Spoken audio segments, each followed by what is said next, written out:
আগামীর বাংলাদেশ হবে ন্যায় বিচার, মানবাধিকার ও বাক স্বাধীনতার বললেন প্রধান উপদেষ্টা। রাষ্ট্র সংস্কারী সরকারের প্রধান চ্যালেঞ্জ। আজিমপুরে ডাকাতির পর অপহরণ করা শিশু মোহাম্মদপুর থেকে উদ্ধার, এক নারী আটক। নতুন মোড় নিল বগুড়ায় গৃহবধূ হত্যার ঘটনা। এবং পেঁয়াজের আমদানি শুল্ক কমানোর প্রভাব নেই দেশের সর্ববৃহৎ পাইকারি বাজার খাতুনগঞ্জে। সরবরাহ ঘাটতিকে দুষছেন ব্যবসায়ী।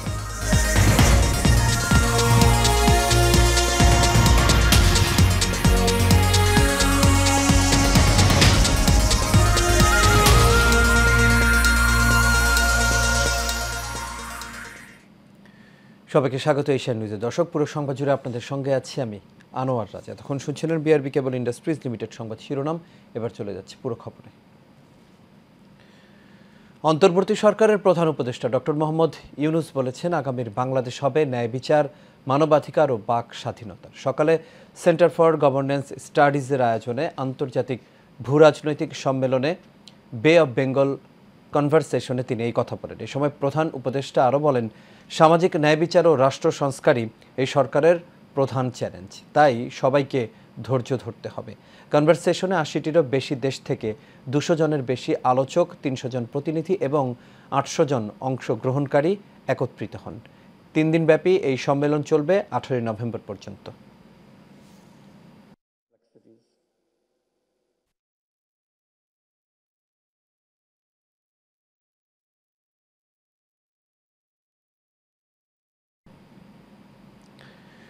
বগুড়ায় গৃহবধূকে হত্যার পর ডিপ ফ্রিজে রাখার ঘটনা নতুন মোড় নিয়েছে।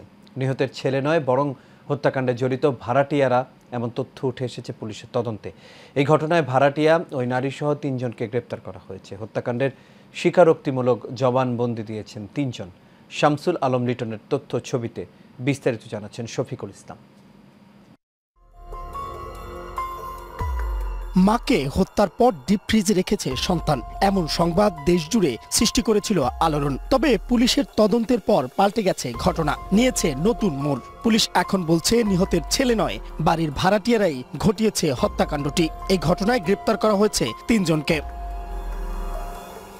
দুপচাচিয়া থানা পুলিশ জানিয়েছে, হত্যাকাণ্ডের সময় ওই বাসা থেকে খোয়া যাওয়া ওয়াইফাই রাউটার ও মোবাইলের সূত্র ধরে সেই বাসার ভাড়াটিয়া মাবিয়া আক্তার ও তার 2 সহযোগী সুমন চন্দ্র ও মুসলিমকে গ্রেপ্তার করা হয়। টিচারদের সাথে কথা বলি, প্রত্যেকটা টিচারই বলে যে না, আমার ক্লাসে উপস্থিত ছিল।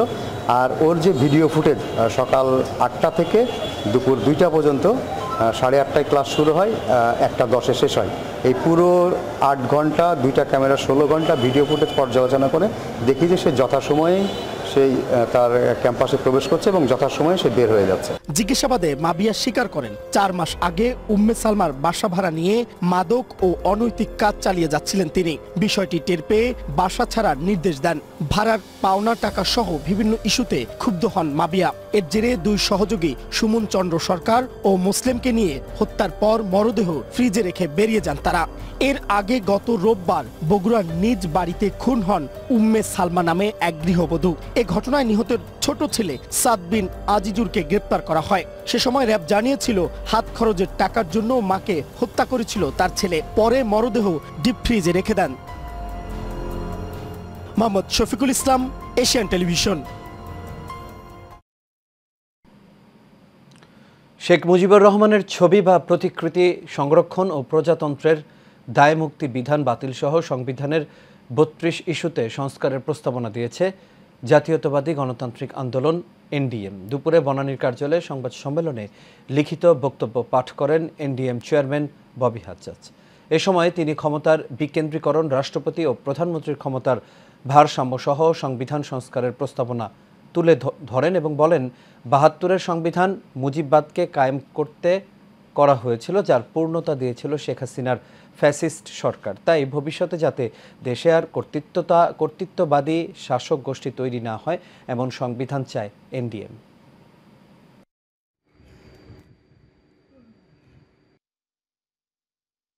5টা বড় দাগে সংবিধান সংস্কার কমিশন আমাদের কাছে জানতে চেয়েছে আমরা সংবিধানে কি সংস্কার দেখতে চাই।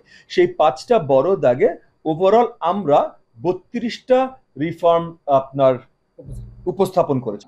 সংবিধানে ফাউন্ডিং ফাদার্সদের জন্য আলাদা করে কোনো জায়গা রাখার কোনো জায়গা আছে বা থাকতে পারে বলে আমরা মনে করি না, কারণ গণপ্রজাতন্ত্রী বাংলাদেশ সরকার হবে, বাংলাদেশের কনস্টিটিউশন বাংলাদেশের জনগণের জন্য হবে।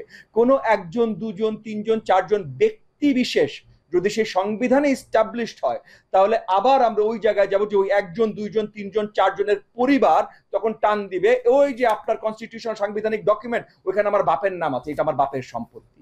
এই দেশ কারোর বাপের সম্পত্তি না। আমদানি শুল্ক কমানোর প্রভাব নেই দেশের বৃহৎ পাইকারি আড়ত চট্টগ্রামের খাতুনগঞ্জের পেঁয়াজের বাজারে। ব্যবসায়ীরা বলছেন দেশি পেঁয়াজের মৌসুম শেষের দিকে হয় দামে এই অস্থিরতা, তবে দাম নিয়ন্ত্রণে জোর দিতে হবে আমদানিতে। রুবেল উদ্দিনের ক্যামেরায় সারোয়ার আমিন বাবুর রিপোর্ট, আর বিস্তারিত জানাচ্ছেন সঞ্জিতা হক। দেশের বাজারে পেঁয়াজের দাম সহনীয় পর্যায়ে রাখতে আমদানিতে শুল্ক প্রত্যাহার করেছে জাতীয় রাজস্ব বোর্ড এনবিআর, তবে বাজারের দাম এখনও চড়া। চট্টগ্রামের খাতুনগঞ্জের পাইকারিতে ভারতীয় প্রতি কেজি পেঁয়াজ বিক্রি হয় 108 টাকা। শুল্ক প্রত্যাহারের পরও ব্যবসায়ীরা বলছেন চাহিদার তুলনায় আমদানি কম থাকার পাশাপাশি হাত বদলে বাড়ে পেঁয়াজের দাম। আমাদের বিশেষ করে চিটাঙে পেঁয়াজের মার্কেটটা হচ্ছে ইন্ডিয়ার পেঁয়াজের উপর নির্ভরশীল। ইন্ডিয়ার পেঁয়াজে যদি অ্যাভেলেবেল থাকে দামটা কম থাকে, আর যদি না থাকে পেঁয়াজের বাজারটা মানে উর্ধ্বর দিকে থাকে। আমাদের কাছে যেটা আসে সরাসরি সেটা হচ্ছে আপনার বর্ডার থেকে আসে, 2-3 হাত ঘুরে আসে, যার কারণে দামটা একটু বেশি থাকে। পেঁয়াজের বাজারটা মূলত বেশি হওয়ার কারণ হচ্ছে পর্যাপ্ত পরিমাণ আমদানি নাই, যেটা আছে সেটা তুলনামূলক চাহিদার থেকে অনেক কম। আড়তদাররা বলছেন দেশীয় পেঁয়াজ বাজারে আসলে হাতের নাগালে থাকবে দাম। আমদানি পণ্য কমিশন বাণিজ্যের মধ্যে ব্যাপক অনিয়ম থেকে যায়, এতে বাজারে পণ্যের দাম বাড়তে থাকে। সরকারি উদ্যোগটা জরুরি। এখন মানুষের মন মানসিকতাটা চেঞ্জ করতে হবে যে আমরা নিজেরাই উৎপাদন করব। এই উৎপাদনটা যদি বেড়ে যায় তাহলে পেঁয়াজ সংকটটা থাকবে না। আর এই রিসেন্টলি যে দামগুলি, এই দামগুলি যদি আমাদের কৃষকরা পাইতো তাহলে তো কথাই ছিল না। ইন্ডিয়া থেকে বাংলাদেশে ঢুকতে এরা একটু দাম বেশি হয়ে গেছে, ওইখানের বাজারটা বেশি, যার কারণে এখানের ইম্পোর্টাররা আমাদেরকে দাম বেশি এখানে বিক্রি করতে বলতেছে, যার কারণে এখানে দাম বাজারটা একটু চড়া হয়ে গেছে। বছরের শেষের দিকে কৃষকের ঘরে পেঁয়াজ না থাকায় 2 থেকে 3 সপ্তাহ ধরে দাম বাড়া শুরু হয়েছে, যা এখনও বাড়ছে। সঞ্জিতা হক, এশিয়ান টেলিভিশন। দর্শক, শিরোনামে যেমনটি বলছিলাম, ডাকাতি এবং মুক্তিপণের উদ্দেশ্যে আজিমপুরে শিশুকে অপহরণ করা হয় বলে জানিয়েছে র্যাব। সকালে এক প্রেস ব্রিফিংয়ে র্যাবের মিডিয়া এবং গণমাধ্যম পরিচালক মুনিম ফেরদৌস এসব তথ্য জানান। এ সময় তিনি আরও জানান 8 মাস বয়সী শিশুটিকে উদ্ধারের পর তুলে দেয়া হয়েছে পরিবারের কাছে। অপহরণের অভিযোগে এর পরিকল্পনাকারী শাপলাকেও গ্রেপ্তার করা হয়েছে। অভিযুক্ত শাপলার সাথে আরও 4 জন জড়িত থাকার তথ্য পাওয়া গেছে বলে জানান তিনি। সাইফুল ইসলাম নয়নের রিপোর্ট। গেল বৃহস্পতিবার আজিমপুর মেডিকেল স্টাফ কোয়ার্টারের সামনের সিসিটিভির ফুটেজ এটি, যেখানে দেখা যাচ্ছে বাসার গেট খুলে 2 ব্যক্তিকে প্রবেশ করায় এক নারী। এর কিছুক্ষণ পরই একই বাসায় আসে আরো একজন। এই ফুটেজের কিছু সময় পরে ভুক্তভোগী মায়ের কোল থেকে একটি শিশুকে ছিনিয়ে নেয় সেই নারী। আরো কয়েক মিনিট পর অপহরণকারী সেই নারী কোলে করে শিশুটিকে নিয়ে বের হন। সে সময় চুরির মালামাল সহ সাথে ছিল আরো 3 জন। এর কিছুক্ষণ পরই সামাজিক যোগাযোগ মাধ্যমে জানা যায় আজিমপুরে এক নারীর বাসায় ডাকাতি করতে গিয়ে 8 মাসের ওই শিশুটিকেও নিয়ে যায় দুর্বৃত্তরা। 2 সপ্তাহ আগে পরিচয় গোপন করে বাসাটিতে ছাবলেটে উঠে শাপলা নামে এই নারী। চাঞ্চল্যকর এই ঘটনার পরপরই তদন্ত নামে র্যাব সহ আইন শৃঙ্খলা রক্ষাকারী বাহিনীর সদস্যরা। পরে গত রাতেই মোহাম্মদপুর থেকে উদ্ধার করা হয় শিশুটিকে। কারণ বাজারে র্যাব মিডিয়া সেন্টারে এসব তথ্য জানানো হয়। ফাতেমা আক্তার শাপলা, তার বয়স 27। সে মূলত তার বাড়ি হচ্ছে বগুড়ার ধুনটের মথুরাতপুরে, এবং তিনি যখন এই অপহরণকারী চক্রের সাথে, এই মহিলার সাথে, ভিক্টিমের মায়ের সাথে যখন পরিচয় হয়, তখন নিজেকে তার বাড়ি নওগাঁ বলে তিনি দাবি করেন। যখন আমরা উদ্ধার করতে যাই নবীনগর হাউজিংয়ে, তখন আমরা দেখতে পাই যে সেই ভিকটিম 8 মাস বয়সী জাইফা, সে ওই বাসায় একা ছিলেন, এবং এই মহিলা, এই অপহরণকারী চক্রের যে মহিলা, তিনি কার্নিশে, আর একটা বাসার কার্নিশে সে খুবই রিস্কি অবস্থায় সেখানে অবস্থান গ্রহণ করছে। এদিকে সংবাদ সম্মেলনে বগুড়ায় মাকে হত্যার ঘটনায় ছেলের স্বীকারোক্তিমূলক জবানবন্দির বর্ণনা দিয়েছেন র্যাব। তবে এই ঘটনায় র্যাবের কোনো গাফলতি থাকলে তাও তদন্ত করা হবে বলে জানান তিনি। যাকে আমরা গ্রেফতার করেছিলাম তার দেওয়া ভাষ্যমতে সে যতটুকু বলেছে ততটুকুই আমরা আপনাদের সামনে উপস্থাপন করেছি। র্যাবের এই তদন্তে যদি কোনো গাফিলতি থাকে এবং কোনো ধরনের যদি আমাদের তথ্যগত বা প্রক্রিয়াগত কোনো ধরনের ভুল থাকে এবং এই প্রক্রিয়ার সাথে যদি কেউ দায়ী হয় তার বিরুদ্ধে যথাযথ ব্যবস্থা গ্রহণ করা হবে। সাইফুল ইসলাম নয়ন, এশিয়ান টেলিভিশন, ঢাকা।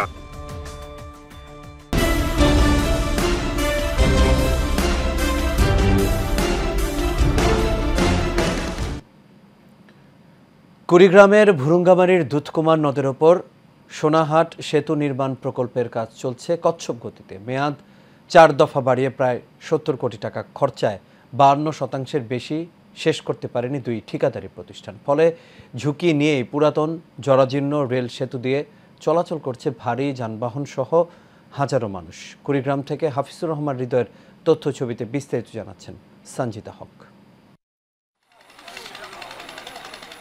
4 দফা সময় বাড়ানোর পরও শেষ হয়নি কুড়িগ্রামের সোনাহাট স্থলবন্দরগামী দুধকুমার নদের উপর সেতু নির্মাণ কাজ। ফলে পাশের ভাঙা সেতু দিয়েই পারাপার হচ্ছে যানবাহন। 2021 সালে প্রকল্পের কাজ শেষ হওয়ার কথা থাকলেও নতুন মেয়াদে সময় বাড়ানো হয়েছে 2026 সাল পর্যন্ত। স্থানীয়দের অভিযোগ, ঠিকাদারি প্রতিষ্ঠানের গাফিলতিতে কাজে ধীরগতি। এটা ঠিকঠাক কাজ করা গেলে 6 মাসের মধ্যে হয়ে যাবে কাজটা, কিন্তু ঠিকাদাররা কি করতেছে আসলে ঠিক বুঝতে পারতেছি না আমরা। নতুন ব্রিজের অবস্থা, কাজ হইতাছে হয় না এমনই। বিকল্প রাস্তা না থাকার কারণে মানুষ জীবনের ঝুঁকি এই প্রত্যেকটা ব্রিজে চলাচল করতেছে। সুদৃষ্টির সাথে নতুন ব্রিজটার কাজ তড়িৎ গতিতে শেষ করে তাহলে সম্ভবত আমাদের এই জীবনের ঝুঁকিটা কমে যাবে। নির্ধারিত সময়ে সেতু নির্মাণ না হওয়ায় ব্রিটিশ আমলের জরাজীর্ণ রেল সেতু দিয়েই চলাচল করছে যানবাহন। ফলে প্রায়ই ঘটছে দুর্ঘটনা। ভালো না ভাই, ভাঙি দেবে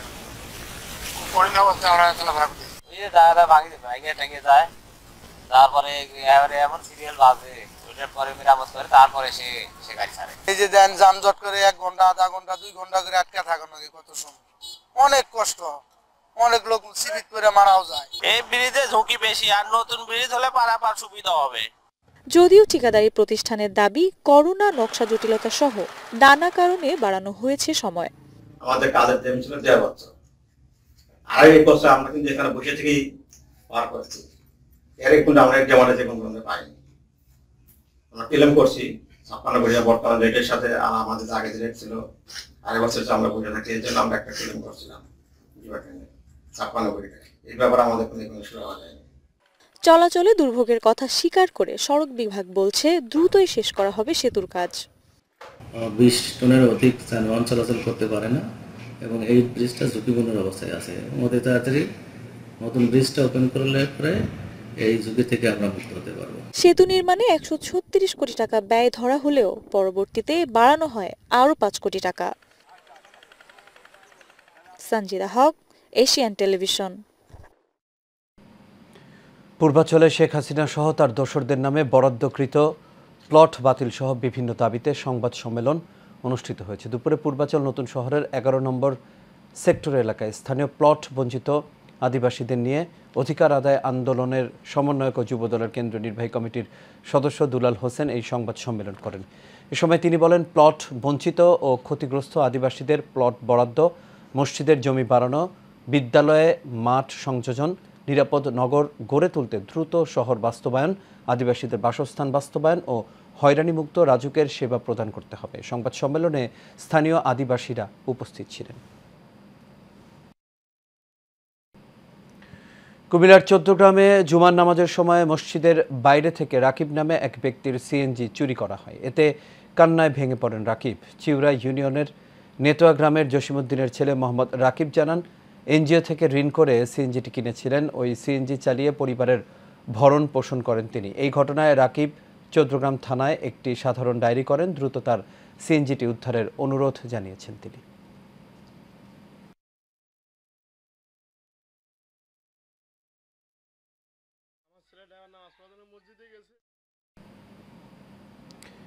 এবার আন্তর্জাতিক প্রসঙ্গ।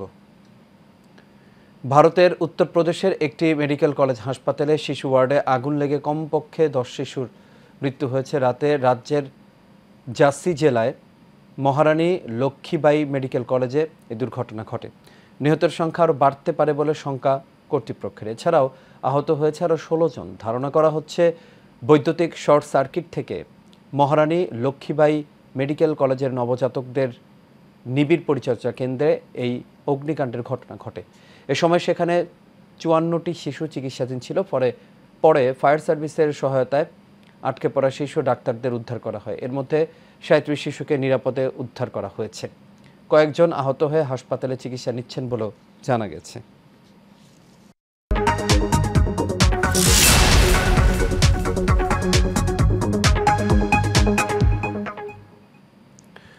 প্রতিদিনই বাজারে আলুর দাম নতুন রেকর্ড স্পর্শ করছে। আমদানি শুল্ক কমিয়েও নিয়ন্ত্রণ করা যাচ্ছে না দাম। চাহিদা বেড়ে যাওয়ায় এখন আগাম জাতের আলু চাষে ব্যস্ত গাইবান্ধার কৃষকরা।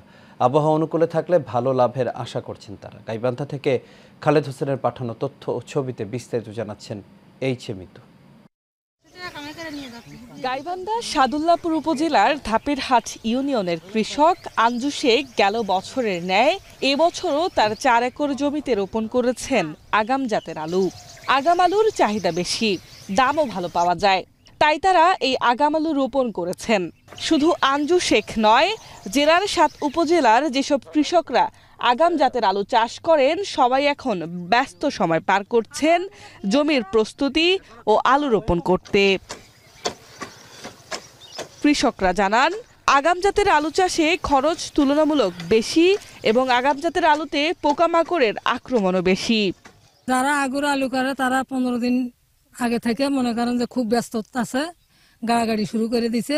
বেশি কুয়াশা হলে আগা পচা ধরে, পাতা পচে যায়। আর হচ্ছে তোমার যে যখন বেশি রোদ হয় তখন ওই মানে গাছ টোকলা নাগে যায়। আগাম আলুটা চাষ করতে একটু খরচ বেশি হয় তুলনামূলকভাবে, রোগবালাই বেশি হওয়ার কারণে আগাম আলুতে একটু ফলন কম হয়। তারপরও এই 1 বিঘা জমিতে আমরা যতটা দেখেছি তাহলে 110 থেকে 100 মন আলু হয়। একটু দাম ভালো পাওয়া যাবে এই বিষয়ে আমরা আগাম লাগাচ্ছি। আলু চাষে কৃষকদের সব ধরনের সহযোগিতা করা হচ্ছে বলে জানিয়েছেন জেলা কৃষি সম্প্রসারণ অধিদপ্তর। আমরা কৃষকদেরকে নিয়মিত পরামর্শ প্রদান করছি। কৃষকরা কোথা থেকে ভালো বীজ পাবে, কোথায় কোন জাতের বীজ রয়েছে, কখন লাগানো যাবে এই ব্যাপারে নিয়মিত পরামর্শ দিচ্ছি এবং যারা অগ্রবর্তী কৃষক তাদেরকে আমরা প্রশিক্ষণের ব্যবস্থা করছি। 2024-25 সালে গাইবান্ধা জেলার আলু আবাদে লক্ষ্যমাত্রা নির্ধারণ করা হয়েছে 12,036 হেক্টর জমিতে, যা গত বছরের চেয়ে 1600 হেক্টর বেশি। H A Mitu, Asian television. দর্শক, এশিয়ান টেলিভিশন নিউজ আপডেট পেতে ভিজিট করুন facebook.com/asiantelevisionbd এবং youtube.com/@asiantelevisionbd। আর এর সাথে শেষ করছি এশিয়ান নিউজ। তবে যাবার আগে বিআরবি কেবল ইন্ডাস্ট্রিজ লিমিটেড সংবাদ শিরোনামগুলো দেখে নেব দর্শক আরও একবার।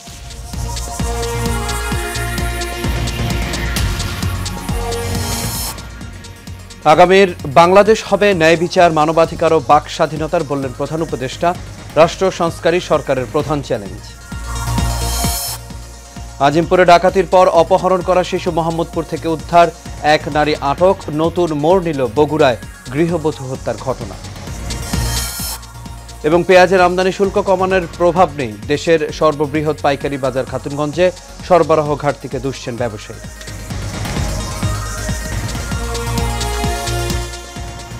দর্শক, এই ছিল আমাদের এখনকার আয়োজন। আমাদের পরবর্তী সংবাদ দেখার আমন্ত্রণ রইল। এতক্ষণ সাথে থাকার জন্য সবাইকে ধন্যবাদ।